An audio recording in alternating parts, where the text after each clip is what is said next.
चलो यार, आज हम लोग का फेवरेट सब्जेक्ट बायोलॉजी पढ़ेंगे। उसमें भी ह्यूमन हार्ट के बारे में पढ़ेंगे।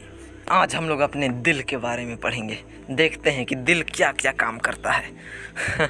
आज हम लोग ये भी जानेंगे कि हमारे शरीर में कौन सा नस से ऑक्सीजनेटेड ब्लड जाता है, मतलब ऑक्सीजन रिच ब्लड जाता है, और कौन से नस से कार्बन डाइऑक्साइड ब्लड जाता है। ये सब चीज़ के बारे में पढ़ेंगे।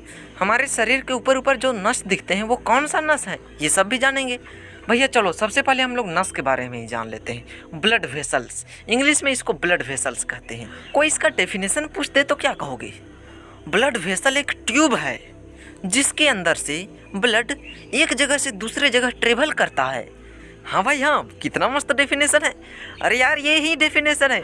Blood vessels are the tube like structure through which blood are transported from one place to another.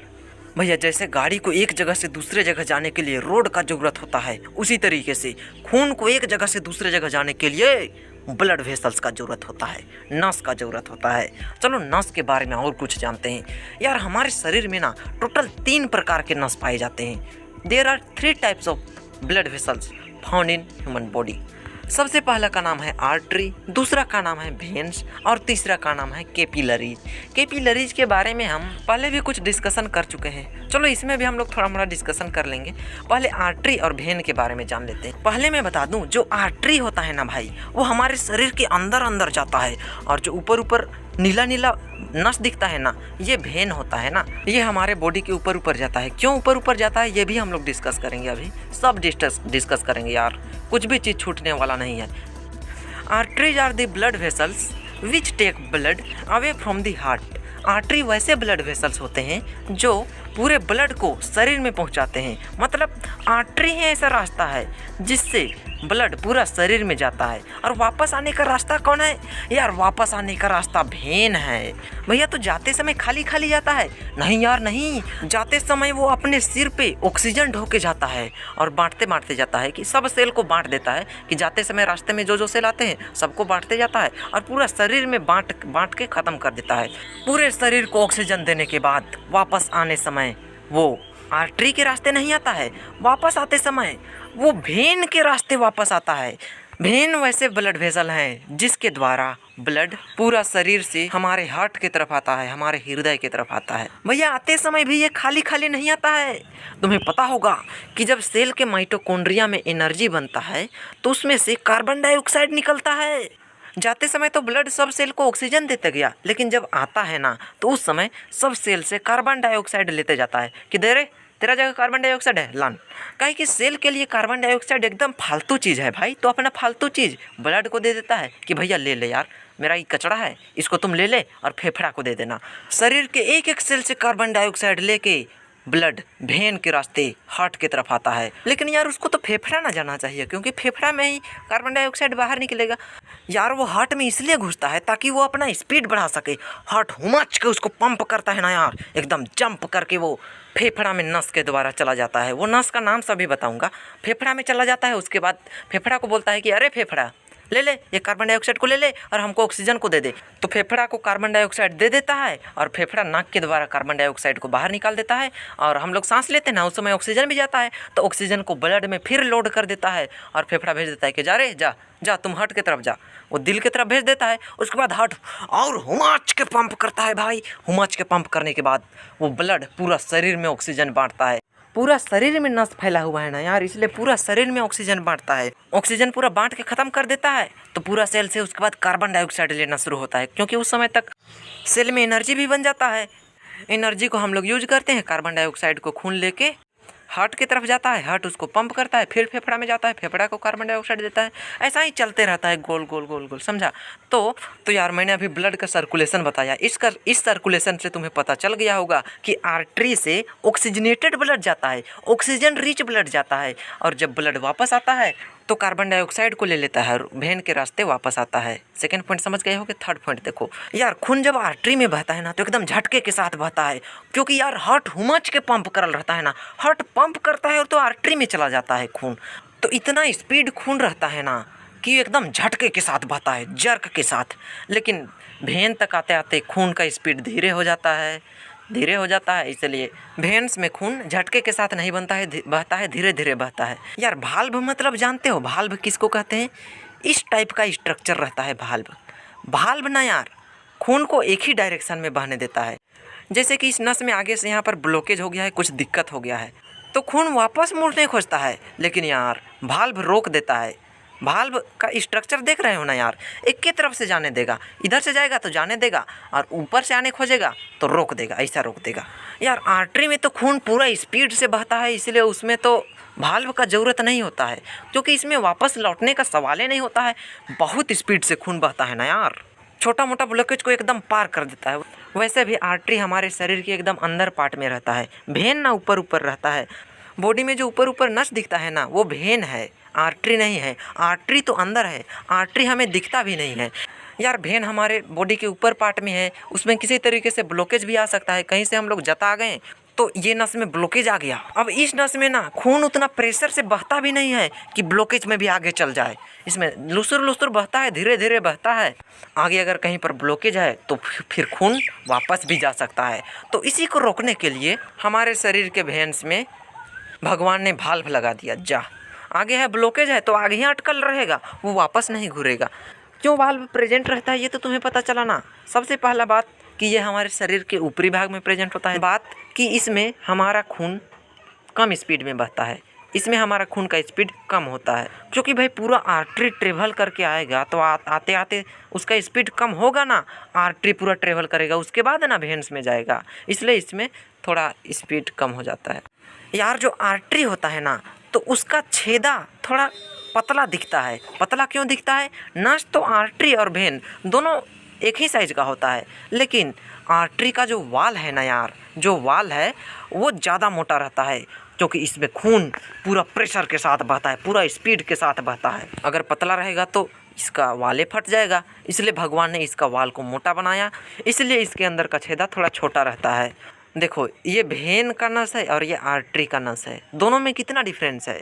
Artery का नस का वाल मोटा है और वेन का नस का वाल पतला है। आर्टरी का वाल मोटा है इसलिए इसका छेदा थोड़ा छोटा दिसेगा, और वेन का वाल थोड़ा पतला है इसलिए इसका छेदा थोड़ा बड़ा दिसेगा। वेन का वाल को वैसा मोटा करने का ज़रूरत भी नहीं है यार, क्योंकि वेन में तो खून वैसे भी कम प्रेशर के साथ बहता है। आर्टरी में बह के थकल रहता है, वेन में आते आते धीरे हो जाता है। यार मैं जो अभी पॉइंट लिख रहा हूँ ना, इस पॉइंट को मुझे पहले ही तुम्हें बता देना था। वैसे बात बात में तो मैं तुम्हें बता ही दिया, लेकिन लिखा नहीं था। Blood flow with high pressure in artery and blood flow with low pressure in when. Artery का प्रेशर 120 रहता है और वेन का प्रेशर 80 रहता है। समझ सकते हो 40 का डिफरेंस है, 40 का। इसके बारे में हम लोग ज़्यादा डिस्कशन करेंगे जब हम प्रेशर पढ़ेंगे, ब्लड प्रेशर। भाई आर्टरी को ना रेड कलर से रिप्रेजेंट किया जाता है और वेन्स को ब्लू कलर से रिप्रेजेंट किया जाता है। तुम्हारे बॉडी में भी ब्लू ब्लू दिखता है वेन, और आर्टरी लाल लाल दिखता है। ब्लू ब्लू में जो खून बहता है वो कोई ख़राब खून नहीं रहता है भाई। गांव के आदमी के कहने में मत आना कि ये जो ब्लू ब्लू दिख रहा है इसमें ख़राब खून बहता है, ऐसा बात कुछ नहीं है। ये ब्लू ब्लू वाला जो नस है ना, इसमें कार्बन डाइऑक्साइड रिच ब्लड बहता है, मतलब इस ब्लड में कार्बन डाइऑक्साइड ज़्यादा रहता है। भाई सब तो पढ़ लिए, लेकिन एक एक्सेप्शन है। पल्मोनरी आर्टरी एगो आर्टरी है, मतलब एगो नस है जो कि वेन्स की तरह काम करता है, और पल्मोनरी वेन है एगो जो कि आर्टरी की तरह काम करता है। पल्मोनरी आर्टरी डीऑक्सीजनेटेड ब्लड ढोता है और पल्मोनरी वेन ऑक्सीजनेटेड ब्लड ढोता है। थोड़ा देर बाद इसके बारे में चर्चा करेंगे। अभी हम लोग जानेंगे कैपिलरीज के बारे में। कैपिलरीज क्या होता है? Very fine network of blood vessels formed by the unity of artery and veins. Capillaries एकदम पतला पतला नस होता है यार, जो कि आर्टरी और वेन के बीच में रहता है। मतलब जब खून आर्टरी से वेन में जाता है ना तो वो कैपिलरीज के रास्ते जाता है। अब आ गया है हमारा प्यारा दुलारा कॉन्सेप्ट, हार्ट। भाई हार्ट में 4 चेम्बर होता है, मतलब 4 गो रूम रहता है। जो ऊपर वाला 2 गो चेम्बर रहता है ना यार, उसको ओरिकल या फिर एट्रियम बोला जाता है। कुछ लोग ओरिकल बोलते हैं, कुछ लोग एट्रियम बोलते हैं। और नीचे वाला दोनों चेम्बर को ना वेंट्रिकल बोला जाता है। ऊपर वाला दोनों चेम्बर को ओरिकल या फिर एट्रियम, और नीचे वाला दोनों चेम्बर को वेंट्रिकल। तो यार ये वाला चेम्बर को राइट एट्रियम बोला जाता है, ये वाला को लेफ्ट एट्रियम। आदमी को सुता दो, मतलब सुला दो, और उसका लेफ्ट हैंड तरफ देखो तो लेफ्ट एट्रियम, राइट हैंड तरफ राइट एट्रियम, इसी तरीके से नीचे वाला भी होगा, left atrium left ventricle, right atrium right ventricle. समझ में आ गया ना। देखो यार ब्लड सर्कुलेशन एक बार और देखते हैं। इसको हार्ट मान लो और ऊपर का को लंग्स मान लो और नीचे का ये बॉक्स को पूरा बॉडी मान लो। तो भैया सेल में एनर्जी बनता है, एनर्जी में O2 का यूज होता है, O2 यूज होने के बाद CO2 निकलता है। तो वो CO2 को लेके ये ब्लड एक नस के रास्ते हार्ट में चला जाता है, हार्ट के राइट एट्रियम वाला पार्ट में जाता है ना, राइट एट्रियम वाला पार्ट में जाता है। यार एक चीज़ मैं तो बताना भूल ही गया, जो एट्रियम होता है ना भाई, लेफ्ट एट्रियम या फिर राइट एट्रियम, एट्रियम ब्लड को कलेक्ट करने का काम करता है। जब ब्लड राइट एट्रियम में आता है तो वो ट्राइकस्पिड वाल्व को खोलता है। यहाँ पर भी वाल्व प्रेजेंट होता है यार, 3 पेयर ऑफ वाल्व प्रेजेंट होता है, इसीलिए इस वाल्व को ट्राइकस्पिड वाल्व बोलते हैं। यार यहाँ पर वाल्व इसलिए प्रेजेंट होता है क्योंकि जब ब्लड नीचे से पंप होगा ना तो ऊपर वाला चेंबर में चला जाएगा, इसलिए वो वाल्व लगाया जाता है। वेंट्रिकल वाला जो चेंबर होता है ना यार, वो पंपिंग चेंबर होता है। लेफ्ट वेंट्रिकल या फिर राइट वेंट्रिकल, दोनों वेंट्रिकल ब्लड को पंप करने का काम करता है, दोनों एट्रियम रिसीव करने का काम करता है और नीचे का दोनों वेंट्रिकल ब्लड को पंप करने का काम करता है। जब वो ब्लड पंप होता है ना यार, तो वो ब्लड एक नस के रास्ते लंग्स में जाता है। उसके बाद लंग्स को कार्बन डाइऑक्साइड दे देता है, लंग्स उधर नाक के रास्ते कार्बन डाइऑक्साइड को निकाल देता है और लंग्स से ऑक्सीजन लेके लेफ्ट एट्रियम में एंट्री मारता है। लेफ्ट एट्रियम ब्लड को रिसीव करता है और बाइकस्पिड वाल्व को खोलता है। यहाँ पर 2 ही पेयर रहता है ना यार वाल्व का, इसलिए इसे बाइकस्पिड वाल्व बोलते हैं। उसके बाद ब्लड लेफ्ट वेंट्रिकल में जाता है, लेफ्ट वेंट्रिकल ब्लड को पंप करता है। उसके बाद ब्लड नस के रास्ते पूरा बॉडी में चला जाता है। उसके बाद पूरा बॉडी में ऑक्सीजन बांट देता है। ऑक्सीजन बांटने के बाद कैपिलरीज के रास्ते कार्बन डाइऑक्साइड को ढो के दूसरा नस में घुसता है। उस नस में घुसने के बाद वो फिर हार्ट में जाता है, हार्ट से फिर पंप होता है, ऐसा ही चलते रहता है। भाई ये बात तो तुम्हें पता होगा ना कि ब्लड वेन के रास्ते कार्बन डाइऑक्साइड को लेके हार्ट की तरफ जाता है, पता है ना यार। हाँ भैया, यार पूरा शरीर में ना अलग अलग साइज का वेन्स प्रेजेंट है, पैर समय पतला पतला वेन, हाथ समय पतला पतला वेन, लेकिन यार पेट जगह, पेट से थोड़ा सा नीचे, पेट से पूरा हार्ट तक एक मोटा सा वेन प्रेजेंट है। वही मोटा सा वेन से पूरा शरीर का वेन कनेक्टेड रहता है। तुम्हारे दिमाग में उठ रहा होगा कि ये मोटा सा वेन है मानते हैं, तो इसी तरीके से मोटा सा कोई आर्टरी नहीं है। सही सवाल उठा यार, हमारे शरीर में मोटा सा वेन भी है और मोटा सा आर्टरी भी है। उसी वेन से शरीर का सारा वेन कनेक्टेड है और उसी आर्टरी से शरीर का सारा आर्टरी कनेक्टेड है, और वो मोटा सा आर्टरी और वेन हार्ट से कनेक्टेड है। ठीक है, तो मोटा वाला वेन को हम लोग वेना कावा बोलते हैं। क्या बोलते हैं? Vena cava. V for vein, V for vena cava. और मोटा सा आर्टरी को ऑर्टा कहते हैं। A for artery, A for aorta. तो वेना कावा के रास्ते ब्लड हार्ट तक आता है, हार्ट के राइट एट्रियम वाला पार्ट में एंट्री मारता है। राइट एट्रियम वाला पार्ट में एंट्री मारने के बाद ट्राइकस्पिड वाल्व खोलता है। उसके बाद जिस रास्ते से, मतलब जिस नस से वो लंग्स तक पहुंचता है ना यार, उस रास्ते को, उस नस को पल्मोनरी आर्टरी कहते हैं। भाई एक चीज़ जान लो, वैसा नस जो लंग से कनेक्टेड रहता है ना, उसको पल्मोनरी बोलेंगे ही बोलेंगे। पल्मोनरी के बाद आर्टरी होगा, वेन होगा, जो होगा होगा, लेकिन लंग से कनेक्टेड है तो उसको पल्मोनरी बोलेंगे। तो पल्मोनरी आर्टरी के द्वारा ब्लड लंग्स तक जाता है। उसके बाद लंग्स में ब्लड प्यूरिफाई होता है। प्यूरिफाई होता है मतलब ऑक्सीजन और कार्बन डाइऑक्साइड एक्सचेंज होता है। उसके बाद वो पल्मोनरी वेन के रास्ते वापस हार्ट में आता है। हार्ट में फिर ब्लड पंप होता है और सबसे मोटा वाला आर्टरी मतलब ऑर्टा में जाता है। ऑर्टा में जाने के बाद पूरा बॉडी में ब्लड फैल जाता है। भैया यहाँ पर एक चीज़ देखो, यहाँ पर वाल्व लगाना जरूरी है यार, क्योंकि जब ब्लड पंप होगा ना तो फिर ब्लड वापस आने का भी चांस है। यहाँ भी एगो वाल्व लगाने का जरूरी है, क्योंकि ब्लड पंप होने के बाद ब्लड वापस भी आ सकता है। तो यार वैसा वाल्व जो कि पल्मोनरी आर्टरी और ऑर्टा के बेस भाग में, मतलब निचला भाग में लगा रहता है, उस वाल्व को सेमी लूनर वाल्व कहते हैं। यार एक चीज बताना भूल गया, हार्ट के लेफ्ट चेम्बर और राइट चेम्बर के बीच में जो मांस प्रेजेंट होता है ना, उस मांस को हम लोग सेप्टम कहते हैं। और यार हार्ट ना डबल मेम्ब्रेन होता है ना, अंदर वाला मेम्ब्रेन एगो रहता है और बाहर वाला मेम्ब्रेन एगो रहता है।